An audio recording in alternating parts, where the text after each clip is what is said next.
Hello बच्चों, कैसे हैं आप सब। आशा करते हैं आप सब अच्छे होंगे। बच्चों, आज हम एक नई कविता करने वाले हैं। नाम है माँ कह एक कहानी।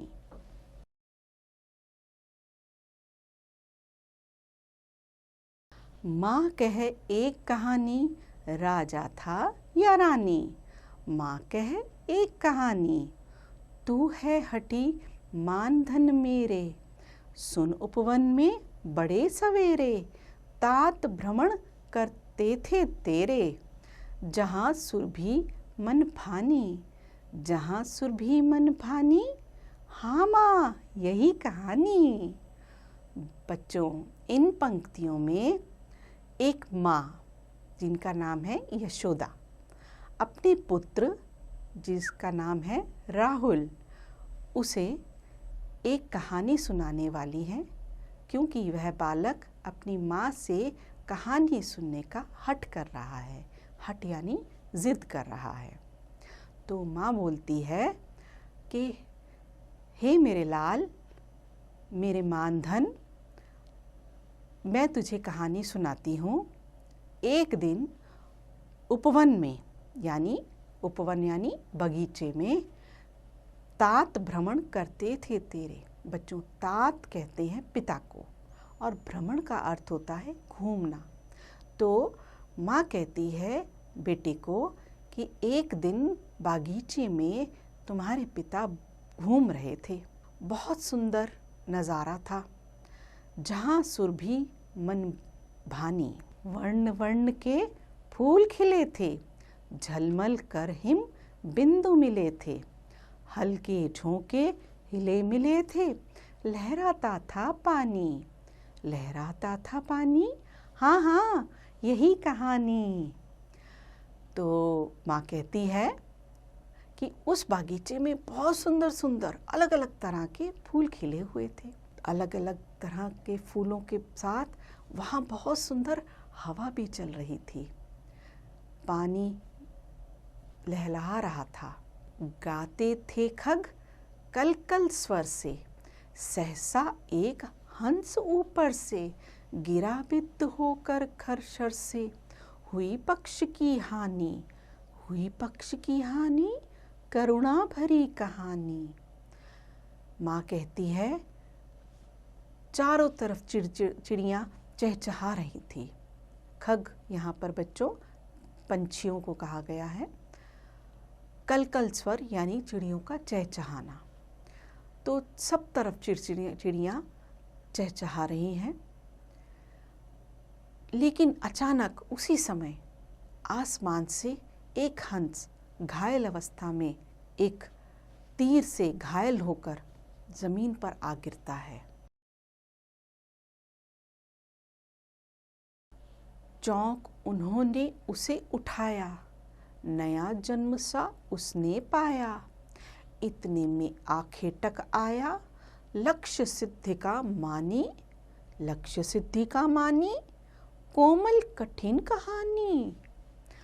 अब जैसे ही वह पंछी घायल होकर जमीन पर गिरा, उसी वक्त पिता ने चौंक कर उसे तुरंत उठाया अपनी गोद में।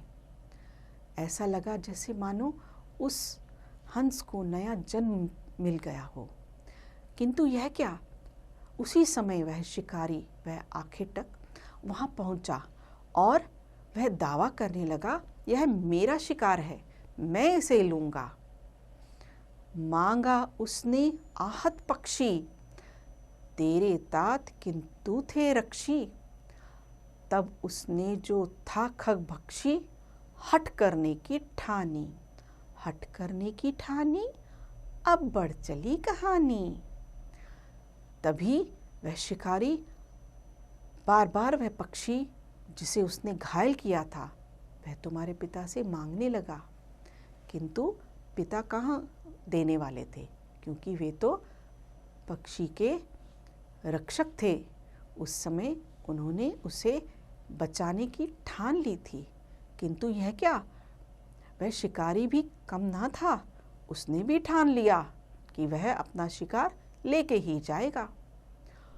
हुआ विवाद सदय निर्दय में, उभय आग्रही थे स्वविषय में, गई बात तब न्यायालय में, सुनी सभी ने जानी, सुनी सभी ने जानी, व्यापक हुई कहानी।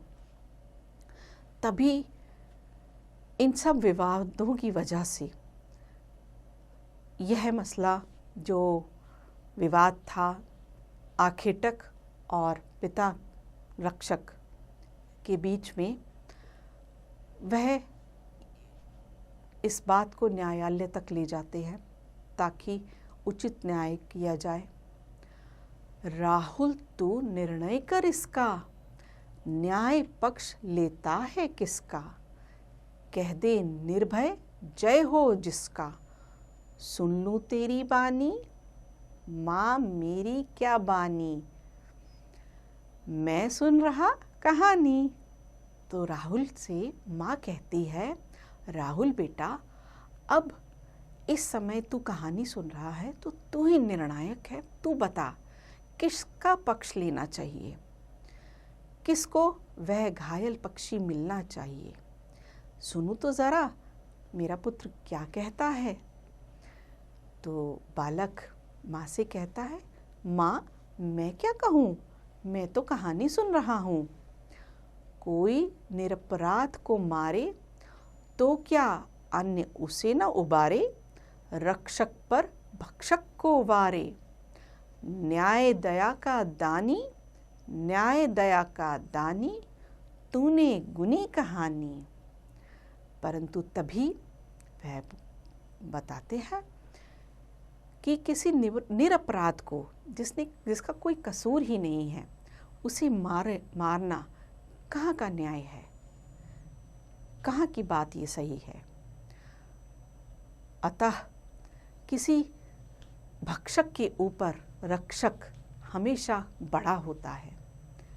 तो कौन बड़ा हुआ? रक्षक।